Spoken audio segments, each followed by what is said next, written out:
Selain kasus M. Syukri, ini daftar panjang penganiayaan yang dilakukan oleh kader Gerindra. Ditulis oleh Ferry Fadli. Baru-baru ini muncul sebuah video berkonten kekerasan di media sosial. Dalam video itu, terlihat seorang pria mengenakan baju kaos putih memukuli seorang emak-emak muda yang menggunakan baju berwarna kuning. Dan tidak menunggu waktu lama, video tersebut pun viral di medsos. Banyak warganet yang membicarakannya, termasuk media mainstream turut memberitakannya. Usut punya usut, ternyata pria yang gak ada akhlak itu adalah Syukri Zen yang juga tercatat sebagai anggota DPRD Palembang, Sumatera Selatan. Penyebabnya pun sepele. Mungkin karena merasa sebagai wakil rakyat, si Syukri ini ingin diperlakukan istimewa. Ia tidak mau ngantri di salah satu SPBU di Palembang saat hendak mengisi bahan bakar kendaraannya. Nah, Syukri pun main serobot saja. Yang ini membuat sopir kendaraan, yaitu seorang perempuan di depannya, tidak terima.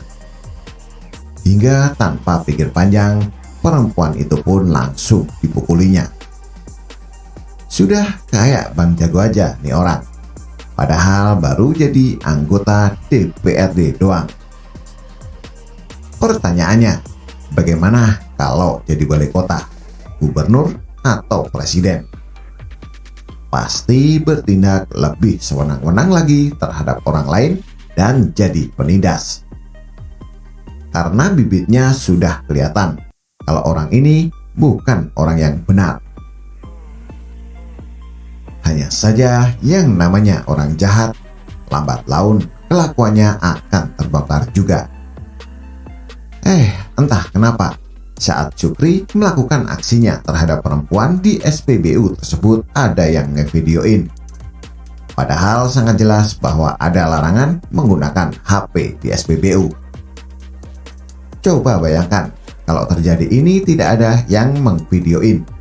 Bisa jadi kasusnya akan cepat hilang bak ditelan bumi dan tanpa adanya pengusutan dari aparat penegak hukum karena tidak mendapat perhatian publik. Nah, berhubung kasus ini sudah viral, Syukri Zen pun secepat kilat meminta maaf kepada warga Palembang dan perempuan yang menjadi korban penganiayaannya.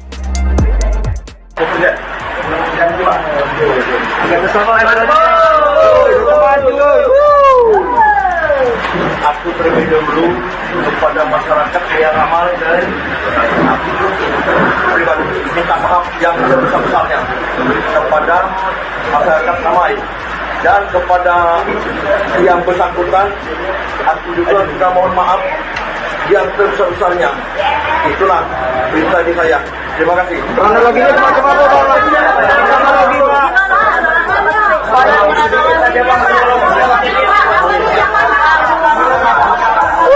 Itu masalah antrian minyak kan? Kesalahan dengan di BBM. Kenapa meminta maaf? Ada dua alasan sebenarnya.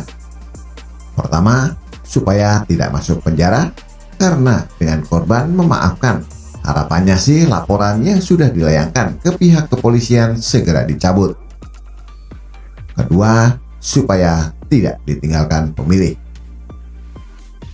Si Syukri ini kan supaya bisa menjadi anggota DPRD berkat dukungan suara dari pemilih, yaitu warga Palembang.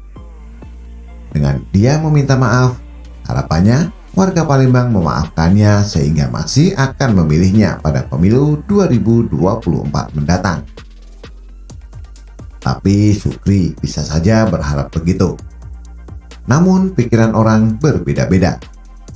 Meskipun dia sudah meminta maaf, korban tetap belum mau mencabut laporannya yang dilayangkan ke Polresta Ilir Barat 1 Palembang. Artinya apa?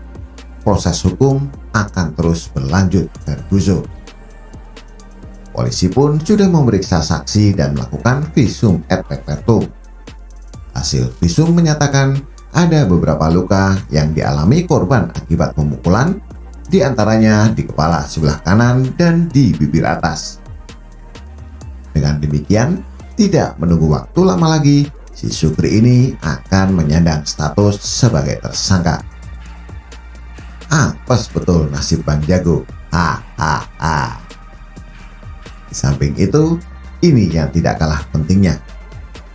Apa yang dilakukan oleh Sukri itu jelas merusak citra Partai Gerindra dan Prabowo. Kenapa demikian? Karena dia merupakan kader Gerindra. Dengan kejadian ini, menambah daftar panjang aksi kekerasan yang dilakukan oleh kader Gerindra. Dan partai berlambang burung Garuda itu akan semakin identik dengan perilaku main fisik. Sebelumnya sudah ada kejadian kok kader Gerindra menganiaya orang lain. Seperti pada tahun 2019 lalu, pengurus Gerindra Sukabumi menganiaya seorang wartawan. Kemudian pada 2020, seorang anggota DPRD Bulukumba fraksi Gerindra menganiaya pejabat BPKD Kabupaten Bulukumba bernama Awal Nur Hadi. Kasus ini pun berujung pelaporan polisi. Sementara pada 2021, kader Gerindra yang juga menjabat sebagai ketua DPRD Pasaman Barat menganiaya seorang sopir truk. Ngerinya lagi, menurut pengakuan korban, ia tidak hanya ditampar, tapi juga ditodongkan senjata api oleh anak buah Prabowo tersebut. Di tahun yang sama, oknum anggota DPRD Lebak, Banten, fraksi Gerindra menganiaya istrinya sendiri atau tepatnya istri mudanya. Penyebabnya pun sebenarnya salah pelaku. Awalnya pelaku kepergok sedang video call dengan perempuan lain sehingga ia bertengkar mulut dengan istrinya yang berujung pada leher istrinya tersebut dicekik sekeras mungkin. Lagi-lagi baru jadi anggota DPRD doang sudah berbuat semaunya terhadap orang lemah, bahkan terhadap anggota keluarganya sendiri. Bagaimana nanti kalau mereka berkuasa lebih? Bisa jadi akan semakin zalim lagi nih orang-orang. Pertanyaannya, dengan banyaknya kasus kekerasan yang dilakukan oleh kader Gerindra ini, apakah kita masih mau memilih ketua umumnya yang juga temperamen dan suka lempar HP itu jadi presiden? Kalau saya sih ogah.